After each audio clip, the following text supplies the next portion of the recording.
Yuya struggled awake. Dull pain roared through him, his arms heavy and hanging loosely.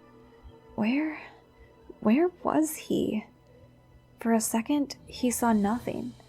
Nothing at all, except an ashy gray sky that shifted like slow-moving sand dunes in front of his eyes. He felt a hand on his shoulder. Who? And then pain. Pain, pain, pain, pain, pain, pain, pain, pain, pain. He screamed from the white-hot, fiery pain that accompanied any motion, washing out from the center of his torso in a whirlwind of torment. Someone was stabbing him. Who was it? What was going on? Where was he? And for just a second, he saw nightmares dancing over his eyes. A man gripping his shoulder and shoving the blade slowly into his gut. His eyes were bleeding, shot and red as his face twisted into a snarl, blonde hair matted against his face and twisted into the gash across his throat. "You killed me," he hissed, shoving the blade harder into Yuya's gut and drawing out a scream. "It's your fault. You killed all of them." Tears rolled down Yuya's cheeks. More specters appeared, with ripped-up faces, bashed-in heads, torn-up chests, all of them with dead, black eyes, leering at him from the shadows. "I'm sorry," he screamed. I'm sorry, please, I didn't want to. I'm sorry. Yuya, shh. It's okay, you're okay. It's fine. Nothing happened. Shh. Yuya sobbed at the horrific, bleeding face of Jack Atlas looming over him, the whispers and accusations from the other specters. Who was talking to him? Who was there? Had he hurt someone else? "Yuya, shh. It's okay. Look at me. That's it. Look at me." The mirage of Jack Atlas and the other specters slowly faded. A blurred image of someone with spiky orange hair came into vague focus. Yuya choked on the blood bubbling up in his throat, coughing as it began to dribble out his lips. He remembered now. He remembered where he was. That was Crow standing there, whispering to him soothingly, holding his face and trying to get him to look at him. Yuya could still barely see, his vision fading in and out from the pain. "Did I hurt anyone?" he mumbled. No one's hurt." Crow's voice seemed so far away. "Are you back?" Yes," Yuya coughed. The moon set, right?" He couldn't see for the pain, but he could feel Crow's hand light on his shoulder. "Listen, we're going to let you down from the wall now," he said. "Hold on to me." Yuya fumbled for the hand that found his, grasping it. His fingers were slick with blood, and it was hard to hold on. Crow squeezed tight, though. "Okay, Aki, go," he said. "Shinji, try to support him from the other side." Yuya felt a hand wrapped lightly under his underarm, pressing him gently against the wall. He screamed as the blade shicked free of him. His legs gave out, and it was only Shinji and Crow holding him up that prevented him from collapsing. Okay, you're okay, Yuya. Aki's a doctor. She's going to patch you up." "It's okay," Yuya mumbled, his tears blurring his vision. "I heal." "Yuya, can you chew on this?" an unfamiliar woman's voice said. "It'll help with the pain, okay?" Yuya felt something brushing his lips, and he obediently opened his mouth. She gently laid a leaf across his tongue. "Go ahead and chew on that, okay? It'll help numb the pain." Yuya's tears spilled over his cheeks, and it hurt to move. Shinji and Crow helped lower him to a sitting position, leaning him against the wall. "Shinji, can you cut away his ropes? They're getting plastered in the blood. I need to see how bad it is." "Can you do anything?" "He took a sword to the gut. I'm surprised he's still alive." She sounded uncertain, voice wavering. "I'll do what I can." "It's okay," Yuya mumbled. "I heal. I can't die." "Shh, don't talk, Yuya," Crow said, squeezing his hand. It's going to be okay. Yuya felt his robes getting tugged gently away from the wound, the soft slice of a knife through fabric. Aki's cool fingers poked gently around the now cleared patch of skin. Yuya's thoughts were starting to come back to him now. He could hear the other three stirring too, but it would be a little while before their senses returned. His mind would be quiet for a little while. "Pass me the bucket, Shinji," Aki said. "Thank you." Yuya heard water being squeezed out and dribbling onto a water surface. He hissed as a cool rag touched his skin, dabbing away at the blood. He squeezed Crow's hand with every flinch of pain, and Crow kept murmuring soothing sounds. Aki paused then, in the middle of cleaning the wound. "Goddess," she swore softly. What's wrong?" Yuya's vision was starting to clear, and he could see her now. She was a tall woman, probably about the height of Shinji, but it was hard to tell when she was kneeling in front of him. She was the red-headed woman he had stolen the sword from, he realized. She pointed down at Yuya's torso, and Shinji and Crow followed her finger. He could feel his skin knitting itself back together. That was probably what they were staring at. His heart blasted in his chest, trying desperately to replace all of the blood he had lost at a rate of production far beyond a normal human. "See," Yuya said weakly. "I told you, I can't die." Shinji swore in a language that Yuya had never heard, and then Yuya let his head fall back against the wall, eyes closing. He wanted to pass out, but his body wouldn't let him. "Do you need anything?" Crow said, sounding almost like a worried father. "Is there anything we can do to help you heal faster?" Yuya swallowed and realized he was incredibly thirsty. I could use some water."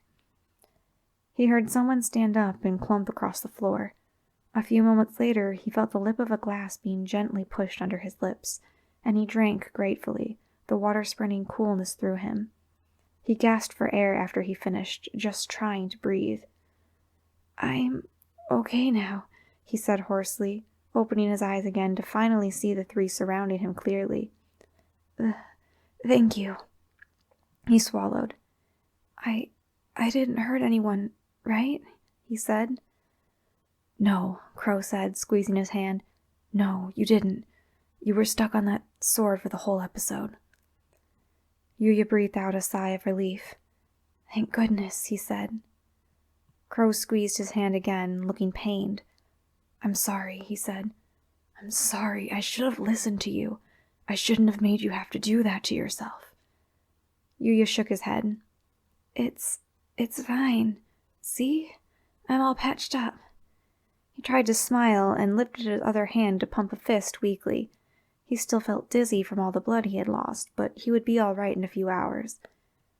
"Does this happen every new moon?" Shinji asked. Yuya nodded. Shinji looked over him briefly. Then his eyes rose back up to Yuya's. "Do you remember any of it?" "No," Yuya said, his voice a thin whisper.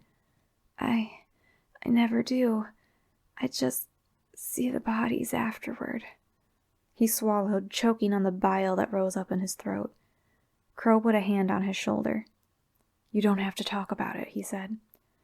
No, I should. You deserve to know," he said, his eyes filling with tears. "I've killed so many people, Crow." "It's not you," Crow said. It's something else. It's some kind of possession, and if it only happens on the new moon, we'll be able to help you contain it, right?" "It's going to start happening more often," Yuya said. He felt so trembly. Crow's hand holding onto his was the only thing he could focus on. "Yesterday was the solstice. I have 6 months until the next eclipse." Shinji and Aki exchanged a glance. "The first one happened 5 years ago, right?" Shinji said. "What do the priests mean when they say that was the first awakening?" "They mentioned the eclipse in 6 months being the final awakening, too," Crow said, looking concerned as he glanced down at Yuya. Yuya swallowed. He had to explain to them everything. Now that he had their attention, he needed to impress on them how important it was that he found the goddess's champion, and how important it was that he died before the eclipse. He struggled to sit upright. Crow put a hand behind his back to help him sit up a little bit better against the wall. Yuya's sense of balance was starting to come back, and the dizziness was beginning to fade. The first awakening, that was when the 4 pieces of the demon soul finally became one, he said. That was 5 years ago. 4 pieces? Aki said. Yuya nodded. He glanced down at the floor, his free hand curling into his ripped-up robes. Do you know the story of the demon? He said. I mean, the myth, the one that I'm supposed to be the reincarnation of. Everyone knows that story, Aki said. It's required propaganda. The demon tried to destroy everything bad in the world to make a paradise. The humans and the goddess feared change, so the goddess struck him down and delayed his revival. Yuya hunched his shoulders a little. Well, I don't know how much of it is true, he said. But there was a demon, and it, or he, or something, was destroyed thousands of years ago. But you can't destroy something that's immortal. Not completely. He licked his lips. They were dry again, and he'd really like some more water. The priest said that the demon soul was split into 4 pieces, he said. 1 for each direction on a compass, and set to opposite ends of the world, where they were hidden inside of human souls. Crow clenched his jaw. And then what? He said. You're one of 4 pieces? Yuya shook his head. I used to be, he said. There were 3 others. The other 3 were finally stirring back to alertness in his mind, and he felt Yuri tense up. Are you really going to tell them this? Yuri said. They deserve to know, Yuya said. Yuri grumbled, but he said nothing else. They never had more than 1 or 2 pieces at a time, and 1/4 or 1/2 of a demon isn't very useful. It doesn't really give the human any special powers. Their own soul suppresses that piece. So they went looking for the other pieces, Shinji said. Yuya nodded. I wasn't born in the temple, he said. I was born in a tiny town in another country. The priest came for me when I was 9. My parents didn't want to give me up. He closed his eyes against the tears, and he heard Crow swear softly. He wrapped his arms around Yuya's shoulders, pulling him against him gently. But there's always been a demon emperor, Aki said, sounding uncertain. I remember I was young, but I was there on the day the new demon prince was born and they presented him. I saw him over the course of presentations. He looked like you. Yuya nodded, still not opening his eyes. That was Yuri, he said. He was one of the 4 too, and the priests found out they could figure out the other 3 by finding kids that were born on the same day and times he was. For a moment, no one spoke. What happened to Yuri if you're the demon emperor now? Shinji said. Yuya shuddered deeply. It's not your fault, Yuya, Yuto soothed. Yuya, it's okay. Yuya swallowed, but then he opened his eyes to meet Shinji's, smiling wryly through his tears. The first awakening was when we became one, he said, and the final awakening will be when that thing you saw today completely overtakes all 4 of us, and there's no coming back from it. For a moment, no one spoke. Then Shinji swore again, in a few more languages that Yuya had never heard. And the priests are doing this shit on purpose, he said. What are they trying to accomplish? Yuya shrugged. I think they're hoping to use me as a weapon, he said. They already use my blood to make the demon weapons. Crow swore too. Your runes, he said, looking white. They're planning on using them to control you when you turn into that, aren't they?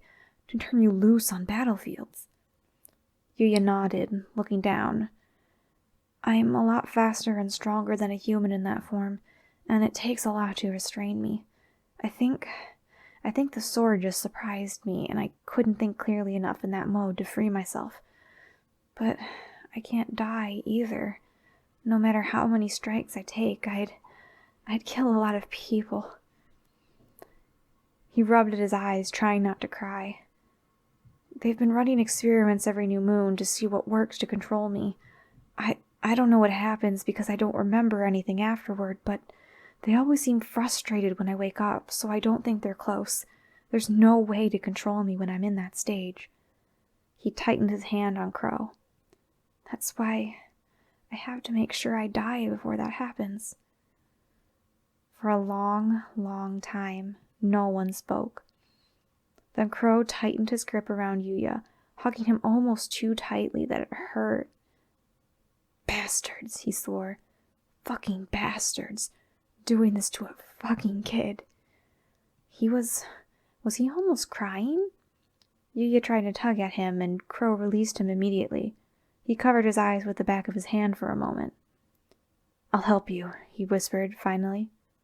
"Huh?" Yuya said. "I'll help you," Crow said again. "I'll help you find the goddess's champion." "Crow," Shinji said, "what are you talking about?" "You heard him," Crow said, letting his arm fall away. "In 6 months he won't even be himself and we could all get hurt. No one deserves that. So, I'll help. I'll help you find your way." "We don't even know where to start looking," Aki said. "Raglan," said Crow. "There's rumors they've been training champions, isn't there?" "Yes, but that doesn't mean that they have anything," Aki said. "Not to mention no one knows where they are. Their location is one of the most closely guarded secrets in the universe." "There's rumors that Kokoro know where Raglan is," Shinji said thoughtfully, but then he startled back to himself. "No, Crow, it's out of the question. You can't go. You have to be here for the rebellion." "And do what? Wave my hands around and pretend like I know what the fuck I'm doing? I'm not a leader, Shinji," Crow said, and he actually sounded desperate. "And we've all known that from the beginning." Shinji opened his mouth again, but Crow kept talking. "We want to fight against Arcania, right? Then what better way to do that than to help the Emperor himself go against what they want? At the very least, I'm taking their greatest weapon away from them." He looked down at Yuya, and his face was pale and strained. "The demon weapons," he said. How do they work?" Yuya knew what Crow was thinking. "They need to be infused with my blood on a regular basis," he said, "or they lose power. Swords and weapons lose power the fastest. They need to be infused every few weeks.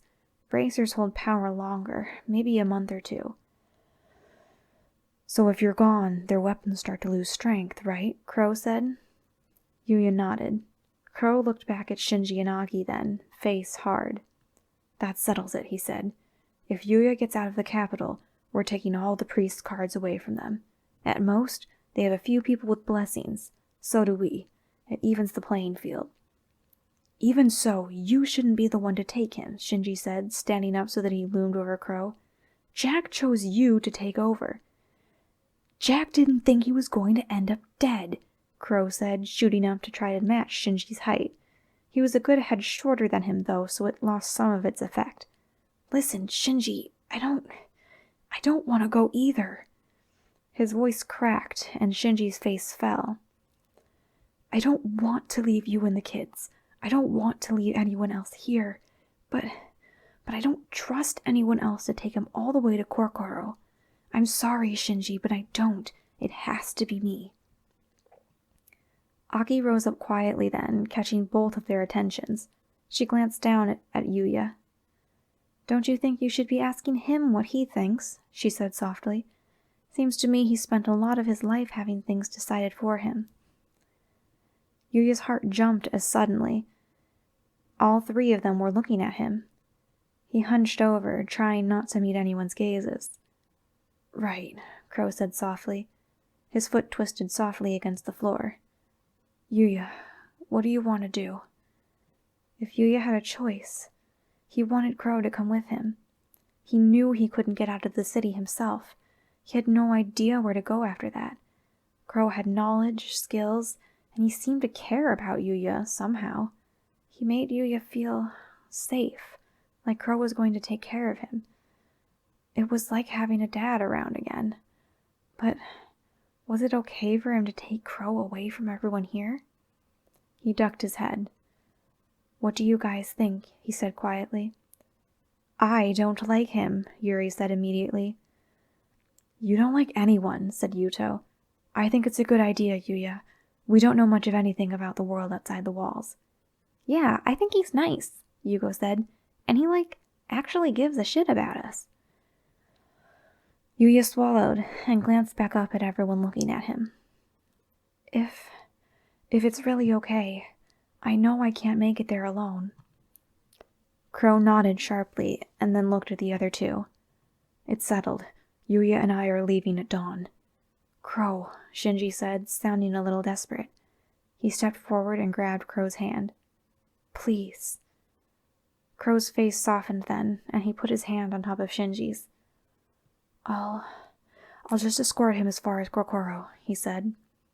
We'll find someone there that I can trust among our allies there, and they can help him the rest of the way. We should probably be sending face-to-face contact with them anyway and take stock of what happened both here and there. I'll be back before you know it. Can you promise that? Shinji said. Crow half smiled.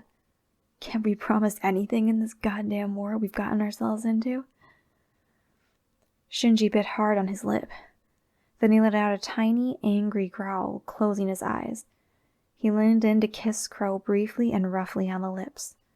Just come back, he said, leaning back. I don't care when. Just come back. Crow nodded. Then he released Shinji's hand and stepped back. Aki, Shinji, I'm putting you both in charge of things here. Take care of everyone. Don't make any sudden moves for at least a week or two, and then move slowly. Make sure the weapons are really losing power before you take any wild strikes. Shinji and Aki both nodded. Crow turned to Yuya then and reached his hand down. Well, Yuya, he said, we should make sure we're both ready to get the hell out of here. Yuya hesitated for just a breath, and then he reached for Crow and he gripped his strong hand back, letting himself be helped to his feet. He felt tears bubbling in his eyes. He was going to do it. He was going to escape the capital, and he was going to find the goddess. Thank you, he breathed.